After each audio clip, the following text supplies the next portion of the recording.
everybody. Maestro here. Welcome to the Con's Court. Today we are doing I usually do movie reviews, but I've also been trying to get into the shows, and I've heard great things about this show before I started watching it.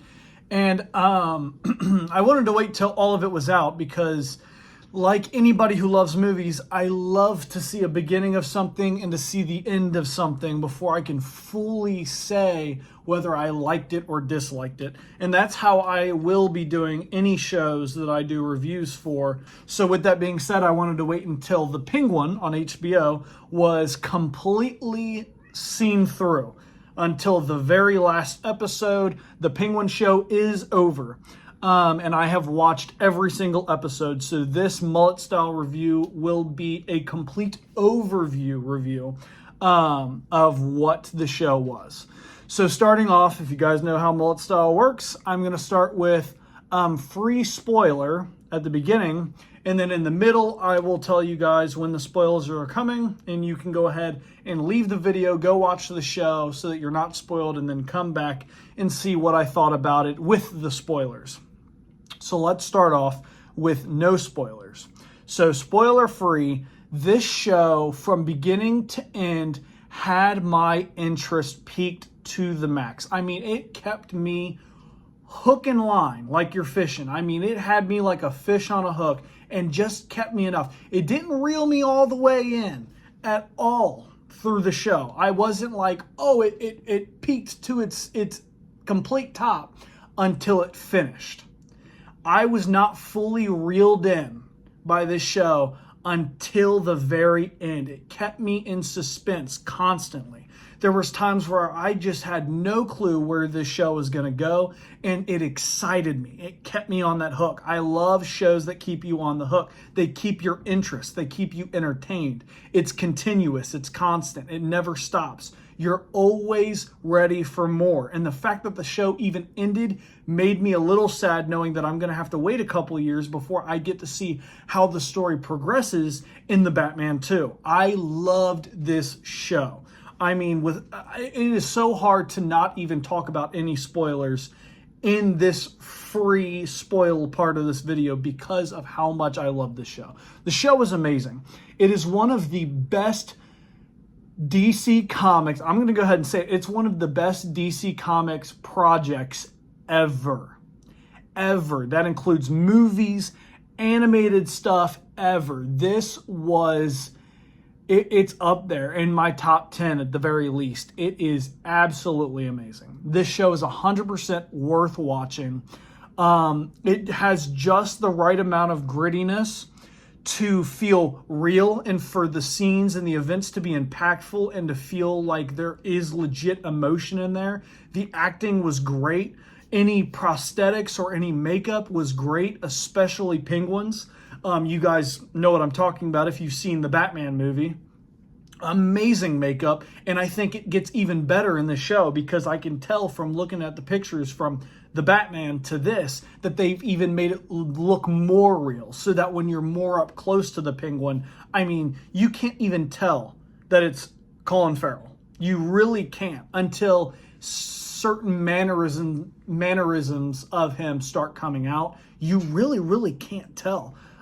Especially just by looking at him. It's like he's completely transformed into a brand new person. And that brand new person is the Penguin. I mean, he is, I hate to even say it, he is a better iteration of Penguin than I would say Danny DeVito. And I hate to say that.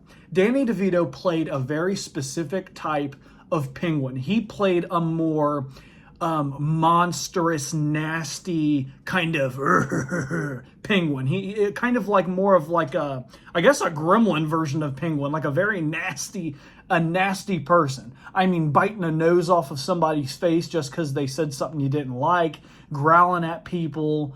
He was very animalistic, very much beastly.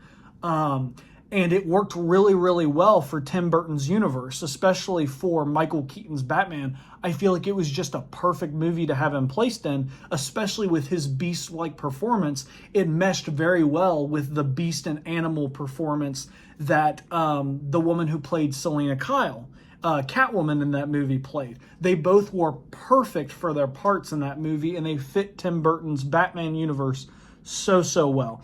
But when it comes to the gangster Penguin, when it comes to the absolute mobster and the kingpin of Gotham, when it comes to a guy that I feel like is a businessman, but at the same time a super desperate guy that is trying to take power by the throat any moment that he can. He's trying to choke out and kill everybody around him to get to the top, and he doesn't care what it costs to do that, even if it's a cost that many other people would consider to be way too high of a cost to pay. Nothing, absolutely nothing is too much for this guy. This is the Penguin. This is the most devious villain that Gotham has to offer. He is the scum at the bottom of Gotham that has rose to the top, and I've got to say, this is the Penguin. This is probably my absolute favorite iteration of Penguin, and that even includes any animated series, cartoons, anything like that.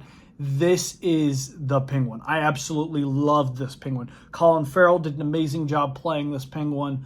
The directors and the producers of this, whoever's at the head of DC Comics, they did great by this show. This show is amazing. All of the characters that were in this show were absolutely amazing. I'm not going to go down and name all the characters just because some of them are spoils in themselves. So I'm going to keep it at the Penguin himself and any of the other characters that I'm not naming now. They were absolutely amazing. I mean, absolutely amazing. I think that the acting was superb. And it just made the show so much more investing. I invested so much time into watching this show. I mean, I watched half the show in one night and half the show in another night. That's how invested I was. And every time I stopped watching it, all I could think about was watching it again. I mean, it's a great show. It's absolutely amazing. Would 100% recommend watching this show. If I was to give this show a rating, I would have to give this show, if I'm being honest with you, the rating of this show is for the Penguin as a character, and to make him a likable, important character in this universe, and to do him justice, I'm giving this a 10 out of 10 show. DC, you did amazing. Producer, director, all the people that were on set for this show, everybody who acted in this show, everybody who did any of the lighting, the music, all of it. You all did a perfect job. 10 out of 10. I absolutely loved your work in this show. You did a great job. And I can't give this show more praise. Amazing work. 10 out of 10. You deserve it. 100%. I mean, you definitely do. Mullet-Style time. So that means that it is going into the spoilers. This is the spoiler warning. You have only a couple seconds before the spoiler starts, so I would get out of here, go watch the show if you haven't, and then come back to me and watch the rest of the half of this video so you can hear me talk about the actual parts of the show that I can talk about now. So I'll see you guys later. Peace. All right, everybody that stayed for the spoilers. Like I said, Mullet-Style, let's bring it on. So, first starting off with the first episode, it lets you dive in immediately. It lets you know what the tone of this show is going to be. You've got the son of Carmine Falcone, who was killed in the Batman by the Riddler, or one of the Riddler's men sniped him outside as he was getting arrested by the police, murdered him right there. So Carmine Falcone is no longer at the head of the Carmine family, or the Falcone family, I'm sorry, and everything's in disarray. The Riddler flooded Gotham. It's directly all after that. So you've got the whole flood that completely damaged all of Gotham. So much is going on. Craziness happening. I mean, people are on the streets committing all types of crimes because they think they can get away with it now, not realizing that the Batman is out and he is ready to take on anybody and anything. He's out there saving people from the rubble, trying to bring Gotham City back all together, and it's a lot. It's going to take a lot of work to bring Gotham back to the way it was, and it's going to take a whole lot more than just Batman. It's going to take the police. It's going to take the new mayor. It's going to take absolutely everything for this city to go back to the way it was and to completely get rid of the damages that have been caused by the Riddler and his terrorist attack against Gotham. We start off, like I said, with Falcone's son, who goes back to the Iceberg Lounge, and he ends up trying to take a bunch of jewels and diamonds and stuff like that, take all of that for money out of a safe that was hidden at the Iceberg Lounge that Penguin also was at, because Penguin was going to get all of that stuff too. So you had Colin Farrell's character, and you also had the actor who played as Falcone's son. They're sitting there. Penguin, being as charming as he is, goes ahead, plays him, and acts like he was just making sure nobody got a hold of it, and that he was holding it for them to make sure that everything was safe and secure, because he was saying people are around looting stuff, even though obviously he was the one trying to loot it. Carmine's son says some smart things. He ends up calling Penguin all types of sorts. You're pathetic. He's talking about his dreams, because they were talking about their dreams, what they see as a dream mobster or kingpin. And Penguin was talking about, being revered by the people, wanting people to love him more than fear him. And his son, Carmine's son, started talking all types of trash. And Penguin did not put up with it. The moment he started laughing at him, the Penguin pulls out a gun and just bam, bam, bam, bam, bam, bam, bam, bam, bam. Drops him dead into the chair he was at. Starts laughing like a maniacal maniac. He's so happy that he kills him, but then realizes he screwed up. Because what happens when you kill a family member of a giant mob family? The family tends to come back and try to take you out. Especially when you're in the mob of the family member that you killed. You know what I mean? He killed one of the sons of the head of the Falcone mob family. Big no-no. And that is pretty much the main problem for the entire show, is that you have, let me see here. You have Kristen Milotti, I believe I'm saying that right, as Sophia Falcone. She was put into Arkham Asylum by Carmine Falcone, her father, because she had found out due to a news reporter, or just a reporter in general, that he had been strangling women, killing them, especially women that he had had a kid with that he did not want to have, as we know from the Batman movie, because you have, let me see here, Zoe Kravitz, I think I might be saying that incorrectly, that last name, but she played as Catwoman in the Batman. And we come to find out in the Batman that her mother was strangled to death and killed by Carmine because he ended up having a kid with her. And he obviously didn't want any of that getting back to anybody, that he obviously had a kid. And also, he was just an evil man. He just didn't care about life in general. He was killing off anybody that he would see as an inconvenience to his empire.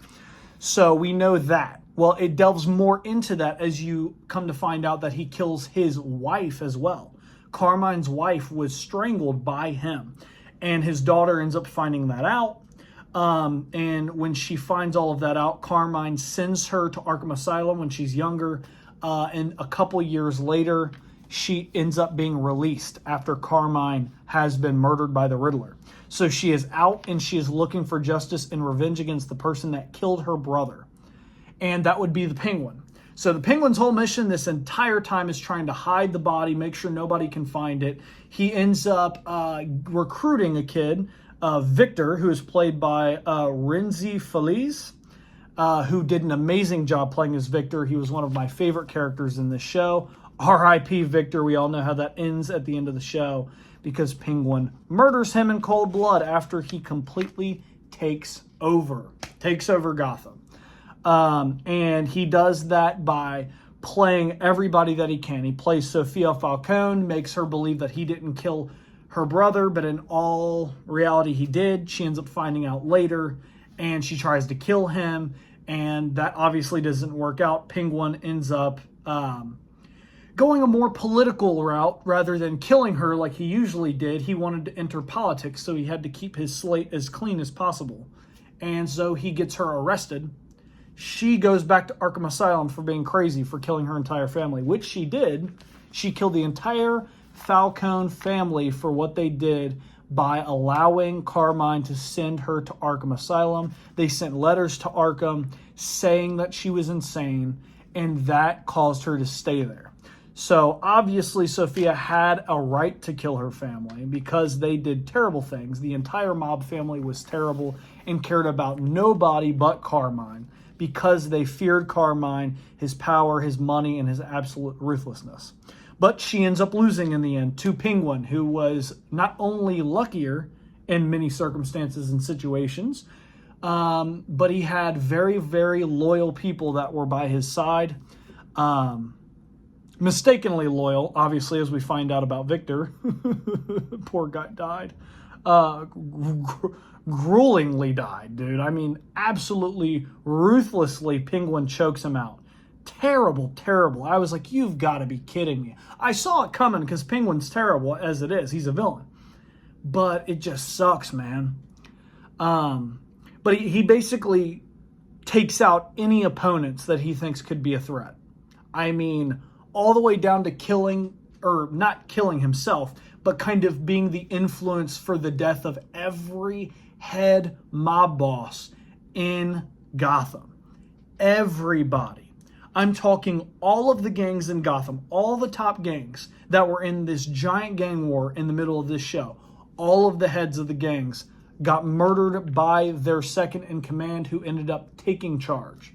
And Penguin ends up taking charge of the underworld of Gotham. He becomes number one. He finally becomes the Penguin. He comes out in the Penguin suit and everything, the black suit with the fur that goes around his neck. He's got the whole shebang going. He's got the cane. He is the Penguin now. I like the comic accurate suit near the end. I really liked it. I think it was good. I think it kind of shows him going into his new political criminal career. I like that original Penguin look. He's got the top hat and everything. I think that's perfect. I would love to see Penguin try to go for mayor. That would be amazing. In the Batman 2, there's another election and he tries to become the mayor. That would be great. A great storyline. And I'm hoping that's where they're kind of going with it.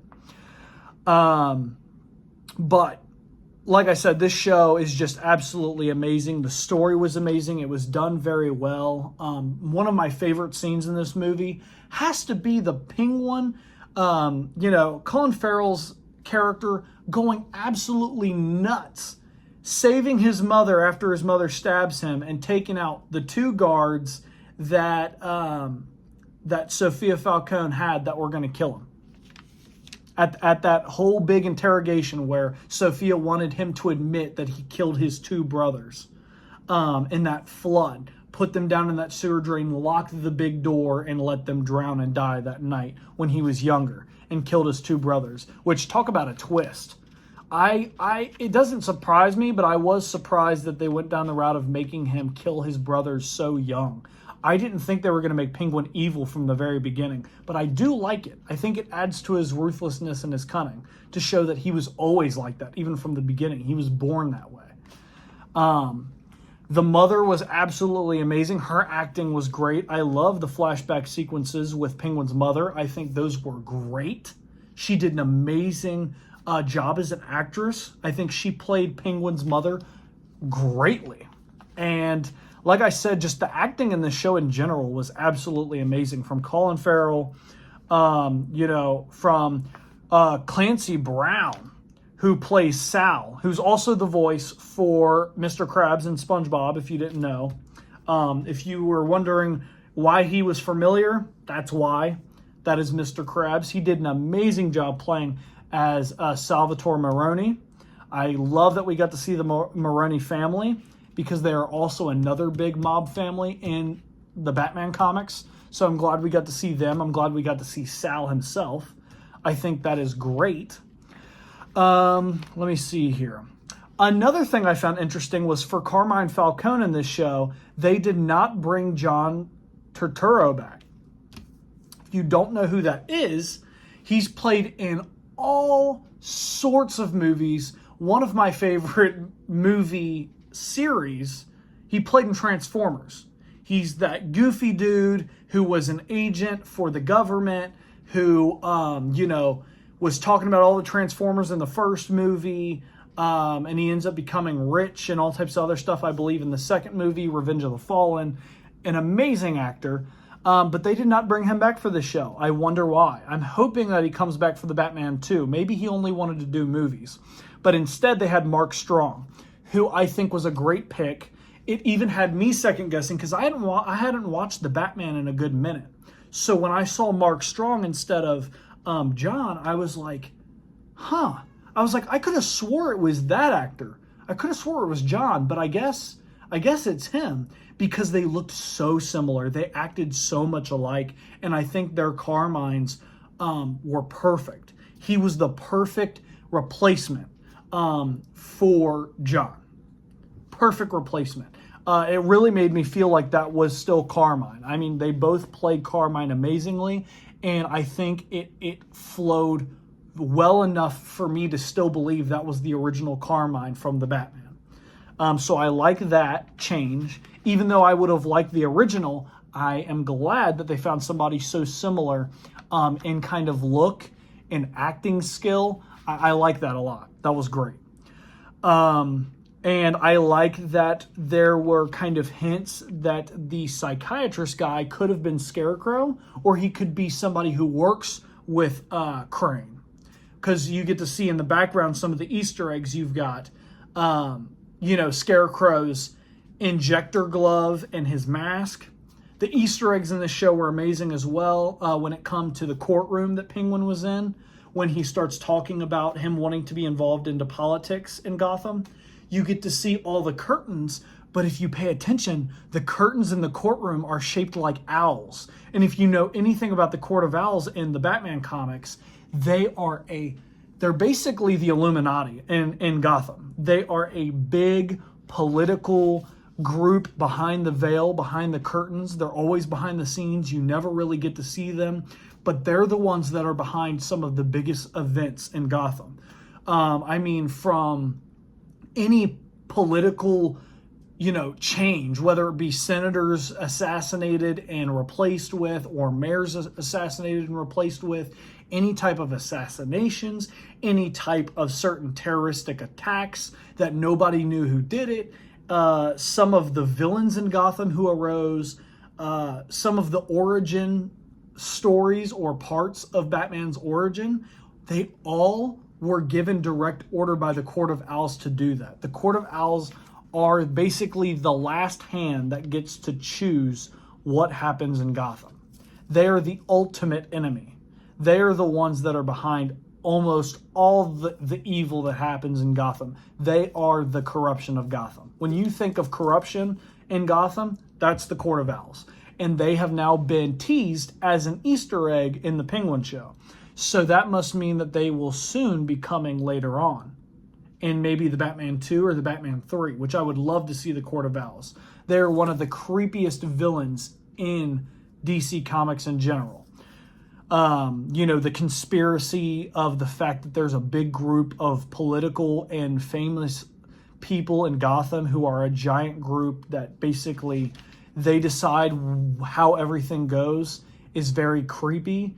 You feel outnumbered. It's just a great group of villains to have for a character like Batman, whose entire thing is to be justice in the darkness.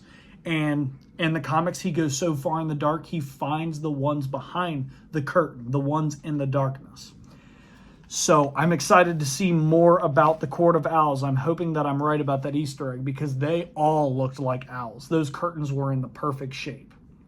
And with how corrupt Gotham is, especially the Gotham that the Batman's universe is in, it's definitely the perfect universe for the Court of Owls. So like I said, this show is absolutely amazing. I mean, it's a 10 out of 10 show. I wanted to make sure on my notes here that I had the names written down so I could give justice to these actors and the characters they played. I wanted to give them all of the glory that they deserve for their roles. So Colin Farrell as the Penguin, amazing. You did an amazing job. You couldn't even really tell it was you. You did a great job. It was absolutely beautiful. I could have not asked for a better Penguin. Clancy Brown as Sal, you were a perfect pick. Absolutely loved you as Sal Maroni. Having John Turturro, I believe I might be saying his last name right, Turturro. You did a great job as Carmine Falcone. You did great as being a replacement from, I'm sorry, Mark Strong. Mark Strong, you did an amazing job as Carmine Falcone instead of it being John Turturro. They look so much alike. I mean, I get their actors even mixed up. They did so well with this character. Absolutely loved that end connection with Catwoman and Sophia Falcone, given that they're kind of half-sisters. I like that it's alluded that Catwoman will end up meeting her, and maybe they will work together on taking the Penguin down. So I'll be happy to see Zoe back as Catwoman. She did a great job in the Batman, and I bet she'll do even more amazing in the Batman 2. Can't wait to see her character more, fleshed out. Kristen Milioti, you did amazing as Sophia Falcone. You are one of the best villains in general that DC has ever come out with. And you are one of the highlights in the show. You did a great job. And Renzi Felice as Victor. Loved your character. I was so sad to see your character go. But it makes me so happy that I get to see Batman beat the snot out of Penguin for what he did to your character. So I can't wait for the Batman 2. I can't wait to see Batman fight the Penguin, and I can't wait for justice to be served to Penguin for all that he did. And specifically, like I said, to Victor. Victor did not deserve that death. He just got murdered, left on a bench in one of Gotham's parks, and got robbed by Penguin, who now runs Gotham, but he's such a scumbag that he made sure to loot his dead body. Sick. Absolutely sick. That scene right there made me hate Penguin and at the same time love him as a villain. If you enjoyed this review, make sure to leave a like, subscribe, and share. Post your comments down below. Let me know what you all thought about the show. Did you think it was absolutely amazing like I did? Did you have some problems with the show? I would love to hear what those problems were. I would love to hear your guys' feedback and thoughts on this show. I absolutely loved it and can't wait for more. But let me know, like I said, if you have a differing opinion or if you just want to tell me how much you love the show as well. Put it down in the comments below. And as always, guys, I will see you guys in the next video. Peace.